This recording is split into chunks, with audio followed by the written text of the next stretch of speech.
Hello friends, പുതിയൊരു വീഡിയോയിലേക്ക് എല്ലാവർക്കും സ്വാഗതം. സൗദി പ്രോ ലീഗിൽ അൽ നസറിന് തകർപ്പൻ വിജയം. അൽ ഇത്തിഹാദിനെ 2-0 തോൽപ്പിച്ചു. ഇത് രണ്ട് സൂപ്പർ താരങ്ങളുടെ പോരാട്ടം കൂടെയായിരുന്നു. അൽ നസറിന് വേണ്ടി ക്രിസ്ത്യാനോ റൊണാൾഡോയും അൽ ഇത്തിഹാദിന് വേണ്ടി കരീം ബെൻസേമയും പരസ്പരം പോരടിച്ച ഒരു മത്സരമായിരുന്നു ഈ ഒരു മത്സരം.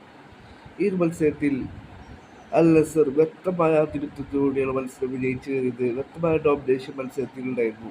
കൂടുതൽ ഗോളുകൾ അൽ നസർ സ്വന്തമാക്കിയത് 9-ാം മിനിറ്റിൽ തന്നെ അൽ നസർ ലീഡെടുത്തിരുന്നു മാനയിലൂടെ. സാദിയോ മാന 9-ാം മിനിറ്റിൽ ഗോൾ സ്വന്തമാക്കി.